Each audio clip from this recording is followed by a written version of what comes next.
Salam sejahtera Malaysia, denyut nadi suara rakyat bergema di channel ini. Jangan lupa tekan butang subscribe, like dan share. Malaysia kita punya, cintai Malaysiaku, kita jaga kita.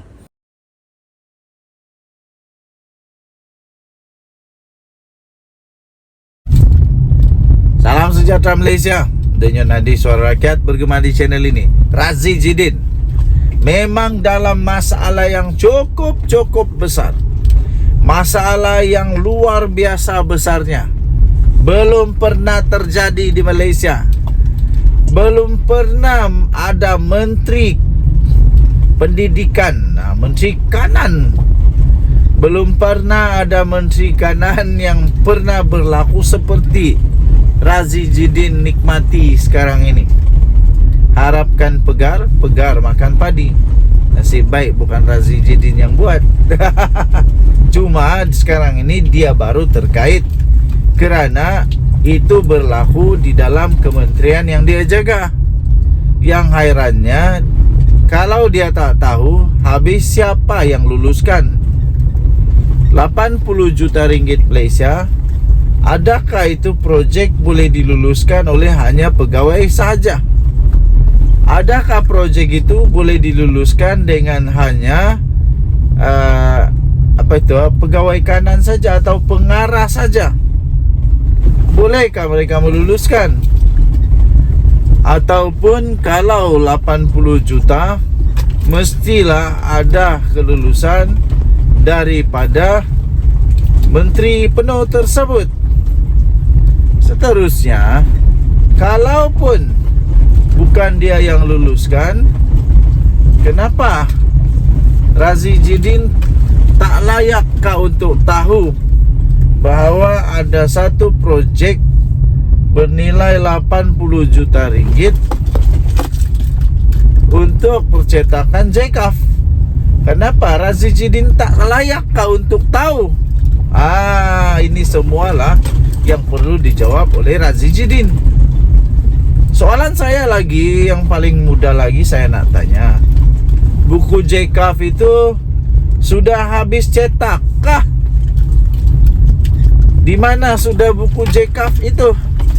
Sudah pakai kah? Sudah pakai kah buku JKAF itu? Ataupun belum lagi? Dah berapa tahun buku itu mulai dicetak? Takkanlah tak siap-siap lagi. 80 juta itu bukan sikit. Jadi di mana buku JKAF itu sekarang? Di mana buku JKAF itu sekarang? Dan lagi ramai orang duk hentam kata isteri Razi Jidin proksi kepada seorang keturunan diraja. Yang ini saya tak setuju. Saya tak setuju kalau dia dikaitkan pula dengan isteri dia. Kenapa? Kesian juga kalau isteri dia pun kena juga. Janganlah. Okey, kalau dah cukup bukti nak buat macam mana lagi kan? Tapi kalau dah belum ada bukti, jangan dulu kaitkan dengan isteri. Kesian. Sekarang ini biarlah Razi Jidin dulu yang perlu jawab. Razi Jidin dulu yang perlu jawab. Di mana buku JKAF itu sekarang? Sudah selesai kah? Sudah siap kah? Kalau belum, di mana sekarang? Takkanlah belum selesai sikit pun. Seterusnya, syarikat mana yang buat percetakan ini? Syarikat ini, syarikat apa? Siapa pemilik dia? Dia tahu buat kerja kah? Syarikat berkaitan dengan apa yang buat dapat itu? Adakah syarikat yang dapat projek ini memang adalah syarikat percetakan? Harap-harap iyalah. Iyalah. Jadi kenapa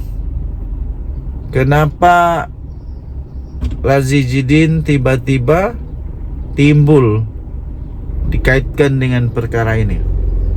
Lepas itu paling kesian lagi, Razi Jidin kata dia menjadi mangsa kerana dia lawan Anwar Ibrahim di parlimen. Tapi alih-alih SPRM tampil memberikan penjelasan bahawa penyiasatan itu tidak ada kena mengena pun dengan pergaduhan dengan Razijidin lawan Anwar di parlimen pada hari itu. Tak ada kena mengena.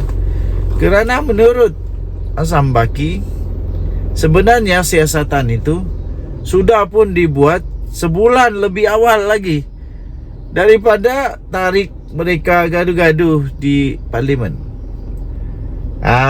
Jadi tuan-tuan dan puan-puan, Razijidin dalam masalah besar.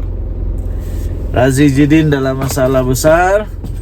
Nasib baiklah Razijidin cakap yang dia cakap kepada Anwar itu di parlimen. Ada immunity sebagai ahli parlimen, ada hak dia, ada immunity dia sebagai ahli parlimen. Cuba kalau dia cakap di luar mahkamah. Cuba kalau dia cakap di luar mahkamah yang dia nak ambil tindakan kepada Anwar Ibrahim.